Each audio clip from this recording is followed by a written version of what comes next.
Chapter 13. Usually when I'm on an airplane, my long legs are crammed up against the back of the seat ahead of me, but today there's plenty of room. We're flying first class, thanks to the NFSC, and the seats are huge. They're arranged in foursomes with 2 chairs facing one another, but the cabin is mostly empty, so there's plenty of places to spread out. Despite that, people seem to gravitate toward each other, and Braden and I almost instinctively sit down together. Dad and Elisa are a couple of rows away, also in first class, even though the NFSC is not paying their way. My whole body starts to overheat a little bit at the thought. I can't help it. It's force of habit. I calculate in my head how much it's costing us for them to sit in first class, their extra checked luggage, their hotel rooms, food and souvenirs in Paris, which for both of them doesn't mean like a little Eiffel Tower figurine or a book from Shakespeare and Company. No, it'll be a bag from Louis Vuitton or a new suit from Versace. It will easily eat up everything I earned in the last few weeks doing product placements with Braden, since everything gets deposited into our family's joint account. I twist around and look back toward Charles, sitting a few rows behind us. When we land, I'll ask him to set up more ads for during the competition, and if we win, then that might mean real sponsors, outfitting deals, the works. And maybe I'll ask him to set me up my own accounts, separate from Dad's. My heart rate goes back to normal. Yeah, that's a good idea. That'll make sure I'm in control of everything coming in, but more importantly, everything going out. You in there?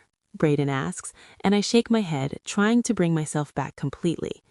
Yeah, sorry, what? He asked how long the flight is. Almost 7 hours, and remember, we're losing time, so try to sleep. Yes, ma'am, he says, sending me a mock salute, but then catching the eye of the flight attendant as she passes us. She's pretty, maybe in her early 20s, and when Braden smiles at her, she stops. Can we get 2 glasses of champagne? We're celebrating. She narrows her eyes at him, but they're twinkling with humor when she shakes her head no and continues down the row. We're not supposed to be drinking, I remind him when he starts to pout. There is no drinking age in international air. Last I checked, we're still sitting on the tarmac at Logan, which is definitely still in the US. Nervous? He asks, totally out of nowhere. What? No, I'm not nervous. I mean about worlds. Oh, is that what I'm feeling? Nerves? It might sound a little obnoxious, but I've never been nervous before, not about a competition. I know that's a normal thing for most people, but competitions have never made me freak out. Just, literally everything else. Competitions are my happy place. I can control everything while we skate, even when the world is turning upside down off the ice. I don't know, maybe a little bit. About time there was something normal about you. Hey, I protest and gently smack his arm with the back of my hand. I'm extremely normal. The flight attendant comes back and hands us champagne flutes. She smirks at Braden's wide smile. Sparkling cider. Enjoy. It's not a bad thing not being normal, Braden says, taking a sip of his drink. You're not like most people, especially not most girls. I shake my head, putting down my glass on the tray in front of him. That's so untrue and completely sexist, by the way. You just know me better than most girls. There are lots of fantastic girls out there. Maybe if you saw a girl more than one time, you'd know that. Braden shrugs. Maybe. He seems unconvinced. Have you ever even been on a second date? No, wait. Have you ever been on a date at all, or has it just been hookups? Wow, low blow. Sorry, I say, cringing. Maybe that was too far. No, you're right, though. I've never actually been on a date before. We should go on a date. A date? You and me? Yeah, why not? Dinner or something. That doesn't count, though, I say. We've had dinner together before, and besides, it wouldn't be... What? We wouldn't count if it was us. I keep my voice low, looking around to make sure no one was paying attention, but when I turn back to him, he's still looking at me, his face oddly earnest. Oh God, what is he doing? This wasn't part of the deal. Braden, I say, swallowing back the panic, and I have no idea what else to say, so the silence just grows between us. The moment could get awkward. Okay, it is awkward, but not for long, because Elisa is suddenly at our seats, rolling her eyes at us. Could you guys detangle for like 2 seconds? Adriana, swap seats with me. Dad wants to talk to you. She falls into my seat as soon as I'm moving a few rows ahead, where Dad's riffling through a stack of papers, a tablet propped open on the tray in front of him. Ah, Adriana, perfect, he says, gesturing to the seat beside him. We never got a chance to sit down and chat after I got home from Beijing, so I thought this would be a good time to do so. What do you think? Okay, I ask more than answer, my mind still reeling from the last few minutes. It's the start of a new Olympic quad, so it's important to set up expectations and our goals for the next 4 years. Obviously, you're well on your way to following in my footsteps, but I always like to discuss everything beforehand, make sure it's all laid out so there's no confusion as things become more high stakes. Sure, that makes sense, I say, furrowing my brows, trying to read what's on the pages in front of me, trying to focus on this instead of the boy a few rows behind me. They look like a mix of financial statements and maybe some projections too. I see next year and the year after that at the top of some of the papers. I just want to make sure you understand the importance of upholding the family's legacy and how important it is for us to stick together. This past year's results were obviously disappointing, but I know I can count on you to do better. It's time we had another banner to hang from the rafters, and since ice dancing has come such a long way in the last few years, I would very much like to see your name enshrined up there with mine and my mother's. I want that more than anything. That, at least, is something we agree on. We can go over the details after this competition, obviously, but I just wanted you to be prepared. With my help, you can do great things, and as you know, we'll need those sponsorships to keep flowing in if we want to restore Kellenge to its former glory. Exactly, I agree, but I feel like his definition of glory and mine don't quite line up. His probably involves construction on a second rink and who knows what else. Mine looks like a steady paying down of whatever debt we owe and making sure our house doesn't get mortgaged and then foreclosed on because we can't pay our bills. But, he asks, raising his eyebrows. I know he and Elisa had chats like this all the time, especially once she became an Olympic contender, and I'm guessing she never even uttered that word. But remember, since I am an ice dancer, I say, pretending to not notice his flinch, it's not just me involved. Braden's a part of this partnership, and he needs to have a say too. I feel bad using him as a buffer here, but he'll be cool with it. He knows how my dad can get. Except maybe things are different now. I don't even know what just happened. How can I know how he'll react to this? Braden is smart enough to know what's good for him. Yes, he is, I agree, but again, I'm pretty sure we don't mean the same things. I promised Maria I'd sit with her for some of the flight, okay? Oh, of course, Dad says, waving me away with a grin. Elisa's still in my seat, so after shooting Braden an apologetic look over her head, I keep my word and find Maria a few rows back, mostly relieved I won't have to sit next to him because I still have no idea what the hell I'm going to say. Yes, finally, she says as I land in the seat next to her. I need your help. The captain makes an announcement that we're about to take off, so we buckle our seatbelts. Yeah? Yeah. I want to get over Charlie, and the best way to do that is to find someone else to like. I'm not sure if that's... I think the best way to do that is to recognize that Charlie's just going to be a good friend. Well, duh, I already did that part. Are you not paying attention? But now I'm ready to find someone else, and since you and Braden are together, I figured you're the best person to go to about it. I think it should be Ben Wu, and before you say anything about his ex-boyfriend, I already confirmed that he's bi. I am not making the same mistake twice. He's kind of quiet, but maybe that's a good thing, you know, since Charlie's the opposite of quiet. Or maybe Jimmy. He's really cool too, and he didn't just get out of a relationship. Well, you could talk to them, I guess. That's the best way to get to know someone. Figure out if you like the same things, other than skating, obviously, or if he makes you laugh, or... Maria wrinkles her nose. I kind of want to figure out if either one of them wants to make out with me. I laugh. Yeah, that'd be a good sign too. Do you think I should ask Elisa what she thinks? She has so much more experience with this stuff. You know, moving on from a guy you like because he likes someone else. I tilt my head and narrow my eyes at my little sister, who shrugs. That's not... But I can't even be mad because, yeah, that's exactly what happened. Or at least what everyone thinks happened, and Elisa has every right to be pissed about it. Guilt tickles at my conscience for a second, but I push it away. I'm doing what I have to do. It's true, right? I mean, she's been throwing herself at Brayden for years, and obviously she's not the Russo sister he wants. But I trail off. I was going to say that he doesn't want me, reflexively, but stop myself just in time because that's not exactly true, is it? Maria shrugs, even though I don't finish my thought. She's moved on, and relief floods through me. I think I want to sleep on the flight. After we take off, will you still sit with me anyway, like you used to? When we were younger, after Mom died, whenever Maria was sick or thought she was sick, I'd sit next to her bed and rub her back until she fell asleep. The seats in this cabin are big enough for her to fully recline. Sure, I say. When did everyone get so opinionated about my relationships? I've never even had a boyfriend, never even gone on a real date, and up until last week, I'd never been kissed. Not really, anyway. More and more, I'm realizing that Zach Brewer shoving his tongue in my mouth does not count.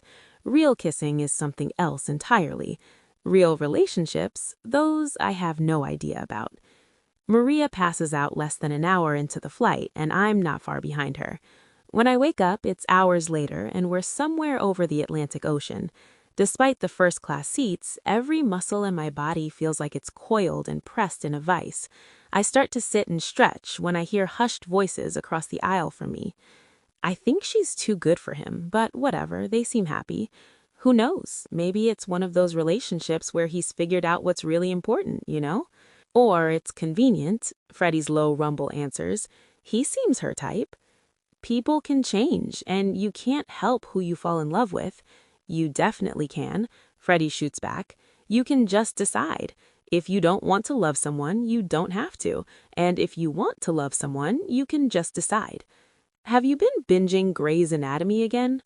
Riley, he sighs, exasperated, but I can hear the smile in his voice. I'm just saying I don't get it. That's a pretty big risk to take, hooking up with your skating partner. Since when are you afraid to take risks? Her voice is teasing, but I can hear the truth in her question. Never, but there are risks, and then there's potentially throwing away everything you've worked for what? Infatuation? So you think partners being in relationships is a bad idea? How can you say that? Your sister married her partner. I think it depends on the partners, and those two, him, I get it. Her, I shouldn't be listening to this, but there's no way to stop, and maybe Riley doesn't hear it in his voice, but I definitely do. There's hurt there in his voice, hurt that I wouldn't take a risk with him 2 years ago for something he couldn't control, and now I'm, at least from his perspective, choosing to make things riskier. And maybe it's not just from his perspective. Maybe it is way riskier what I'm doing, because it would be so easy for this to blow up in our faces. Except he doesn't have all the facts, doesn't know why I'm doing this, and the urge to sit up and explain, to tell him everything is suddenly so strong, I literally have to bite my lip to keep the words inside. But still, he's not entirely wrong. The pair falls silent, and it's not long before I hear their breathing even out. They're asleep again, like almost everyone else in the cabin. Even Brayden, his head propped against a neck pillow with Elisa out cold beside him, head thrown straight back against her seat. What am I doing? When did my life become such a complicated mess, a tangled sort of flowchart of disaster? And suddenly I feel the urge to talk about it. All of it, but no one knows the whole truth, and there's no one I can tell the whole truth to. What a freaking mess. And then my eyes land on Georgia O'Connell Croft. She married her partner, like Riley said. She'd know better than anyone what I'm going through, or at least sort of what I'm going through. I just need someone to listen, even if I can't spill everything. Or maybe if I ask her the right questions, maybe she'll hit on the solution I'm looking for. It's a shot in the dark, but it's my only option. My feet are carrying me toward her before I can think about it for one more second. There's an empty seat across from her, and Harry is snoring in the chair beside her. Can't sleep? I ask. Exhausted during the day, can't sleep at night. One of the fun pregnancy symptoms they don't tell you about, she says, rolling her eyes. Can I ask you something? Sure, she says, shifting around, trying to get more comfortable. If it's too private, you don't have to answer, but I was wondering, how did you know that it would be okay? Dating Harry, I mean. Yeah, very subtle. She's definitely not going to know who I'm talking about. Yep, there it is. Her gaze turns to Brayden across the cabin, and then she looks at me, her eyes softening at whatever she sees on my face. I'm not sure I'm the best person to ask, sweetie. I'm the only person you can ask, I whisper, and she sends me a sad smile. Well, for me, it was that, despite everything, he was worth it. Worth everything falling apart and losing your skating partner? Yeah, worth that. It's a big one, huh? The biggest. So that's the question you have to ask yourself. Is what you're feeling, and presumably what he's feeling, worth risking all of that? I don't know. I haven't even taken a second to really process what he asked me, let alone think about what I'm feeling. Do I like him like that? I didn't think I did, but maybe it's like what Freddie said. Maybe you can choose? Can I choose to feel that way about Brayden? He's my friend, my partner, a really good kisser, stupidly good looking, and he's been there for me through all of this. Isn't that enough? More than enough? That's okay, you know. Georgia cuts off my thought spiral. You're allowed to not know things, especially when you're 16. I don't like not knowing things. I've noticed. Yeah, that's me, the control freak. From what I've seen, not so much a control freak as someone who takes too much on herself, which isn't necessarily a bad quality in someone who wants to win an Olympic gold medal. Not so great for romance, though. Maybe not. Okay, you got the easy part of the advice. Want the hard part? Hit me with it. I've been watching you for a bit now, Adriana. You are incredibly talented and dedicated, and the way you and your partner skate together, well, some couples never have that kind of chemistry, let alone as juniors. I sense a but coming, I say with a heavy sigh. All of those things I mentioned, they make for a great ice dance partnership, and those don't come along every day. I'm not going to tell you that you shouldn't explore that relationship beyond what happens on the ice, but I will tell you this.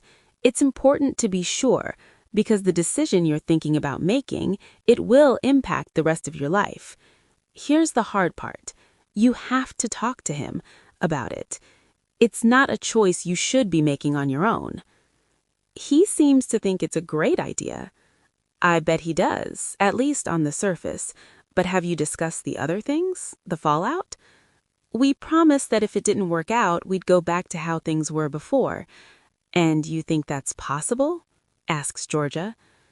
It had sounded so simple and easy when we made those rules, except that was before he complicated everything by wanting to make it real. I don't know. There are feelings creeping in, feelings I didn't plan on, and now it feels like one false move could ruin everything. I don't know. She sends me a tight smile, but nothing else. There's nothing left to say, I guess. Could you not tell anyone we talked about this? There's enough crap with that stupid TV series and now the social media stuff. Georgia pats my hand gently before raising hers to her mouth in a zipper motion. My lips are sealed. Thanks. She smiles, and for a split second I wonder what it would be like to have someone like her as a big sister, supportive and kind and there for you. And then I swallow that back along with a tiny lump in my throat, because all the wishing in the world isn't going to make that dream come true.